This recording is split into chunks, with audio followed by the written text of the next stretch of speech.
umpe Bibiliya kuko ari inezeza, umpe Bibiliya imbwira iby'ubugingo. Tugeze mu mwanya mwiza wo kwiga Bibiliya muri gahunda yo gusoma igice kimwe ku munsi. Muri iki cyumweru tuzasoma Zekariya igice cya 14, Malaki igice cya mbere, icya kabiri, icya gatatu, na Matayo igice cya mbere, icya kabiri n'icya gatatu. Imana izakiyoze Mwuka Muziranenge. Zekariya igice cya 14. Ikuzo ni iry'Uwiteka.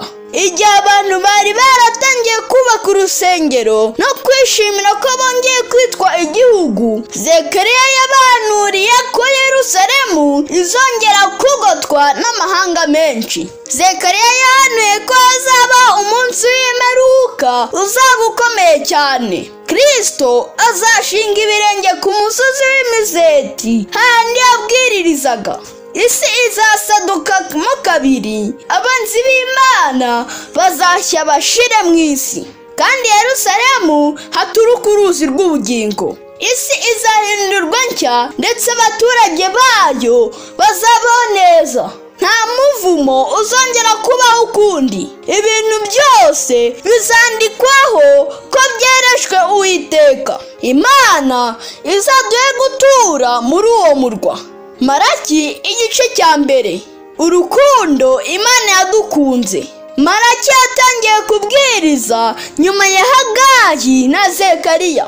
Urusengero rwari rwaruzuye kandi bari baratangiye gutamba ibitambo ndetse baratangiye kuramya no guhimbaza Imana muri urwo rusengero. Malaki na Nehemiya bakoze umurimo mu gihe kibi cyane. Abatambyi basuzuguraga Imana ntibayiheshe icyubahiro. Abantu bari baratesheje agaciro imiryango ndetse abantu ntibari bagitanga 1/10 n'amaturo.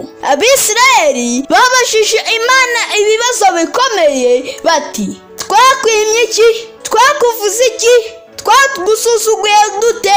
Bari barimye Imana 1/10 ndetse bavugaga ko gukorera Imana ntacyo bimaze. Imana ihamagarira abari mu isi bose ko bakwiriye kubaha no gutinya izina ryayo kuko yadukunze urukundo rutangaje. Malaki igice cya kabiri. Abatambyi bishe isezerano. Imana yagaye abatambyi kuko batayumviye. Imana yavuze ko izabavuma umuvumo ukomeye cyane, bazabura imigisha. Iyo utumvira Imana ntukagerageze guhesha abandi umugisha kuko nawe ntawo uba ufite. Abatambyi bagize akaga kuko Imana yabakuyeho icyubahiro cyabo, maze rubanda batangira kubasuzugura nabo. Abatambyi bakoze ibyaha bikomeye ntibamera nka sekuruza Lewi. Bari barashyingiranywe n'abanyamahanga ndetse n'iyo bazanaga ibitambo barebaga izihumye cyangwa izicumbagira. Imitima yabo yatekerezaga ibibi gusa, ntibatekerezaga ko Imana izahana abameze batyo. Imana iduhe kugira imico y'abatajuru. Malaki igice cya gatatu. Umuhanuzi Eliya. Abayuda bo mu gihe cya Malaki bari bababajwe nuko abakora ibyaha Imana itabana ndetse n'amahanga bakikije Imana ntiyarimbure. Imana yababwiye ko igiye kohereza integuza kandi ko iyo nteguza izabanziriza umwami w'amahoro ari we Mesiya. Abayuda ntibari bafite imyiteguro ishimishije, ntibatangaga 1/10 n'amaturo byuzuye. Nyamara Imana ivuga ko hari itsinda rito ry'abantu biringirwa bajyaga baganira, maze Imana ikabatega amatwi ndetse ibiganiro byabo byiza bikandikwa mu gitabo cy'Imana. Maze Uwiteka avuga ko abakiranutsi bazaba abe ku munsi w'amateka, ndetse ko kuri uwo munsi kandi hazaza umuriro uzatwika abibone bose bagashira mu isi. Imana idushyira mu ruhande rw'abubaha izina ryayo. Matayo igice cya mbere. Yesu mwene Dawidi.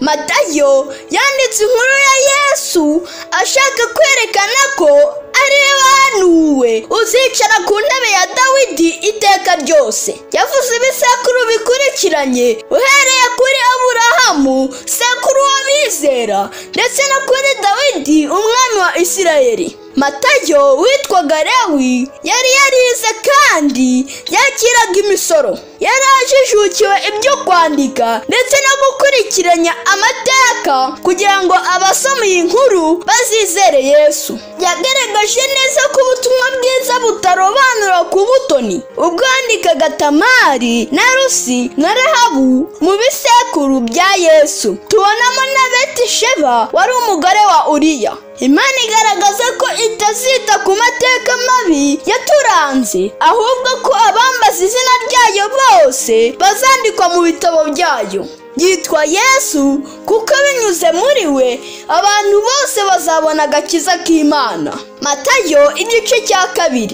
Abanyabwenge b'iburasirazuba. Betelehemu yari mu majyepfo ya Yerusalemu. Wari umujyi muto kandi utuje witwaga umurwa wa Dawidi. Abanyabwenge bari babonye inyenyeri ye maze barayikurikira. Aba banyabwenge kandi bavuye iburasirazuba bazanye amaturo yo gutura umwami Yesu wari wavukiye mu isi. Ababyeyi be nibo bayakiye maze batangira kuyakoresha umurimo. Niko itorero ry'Imana ryakira amaturo n'impano zose duhaye Imana, maze itorero rikazikoresha mu murimo wayo. Herode kuko yari Umwedomu kandi yarashyizweho n'Abaroma, yagerageje kwica Yesu. Abana bose Herode yishe ndetse n'abiciwe muri Egiputa ubwo Farawo yicaga abana b'abahungu. Abo bose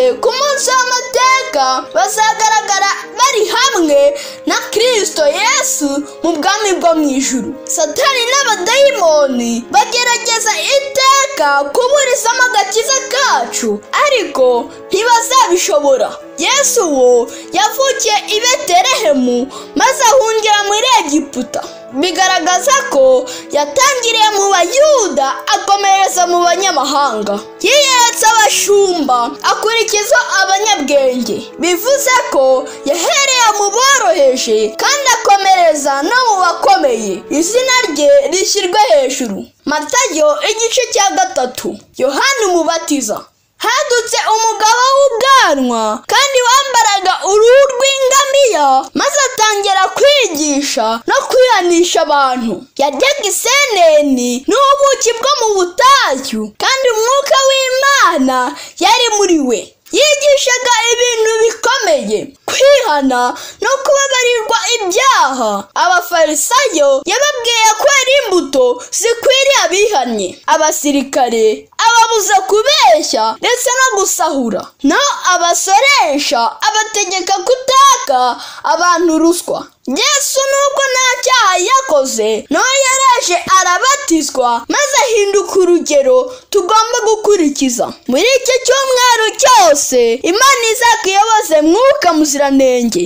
Umpe Bibiliya imbwira iby'ubugingo, umpe n'amagambo Yesu yavuze. Tugeze mu mwanya w'ibibazo. Icya mbere, ni ikihe gitabo gisoza isezerano rya kera? Icya kabiri, ni abahe bagore bavugwa mu gisekuru cya Yesu batari Abisirayeli? Icya gatatu, ninde wabaye integuza ya Yesu? Imana iguha umugisha.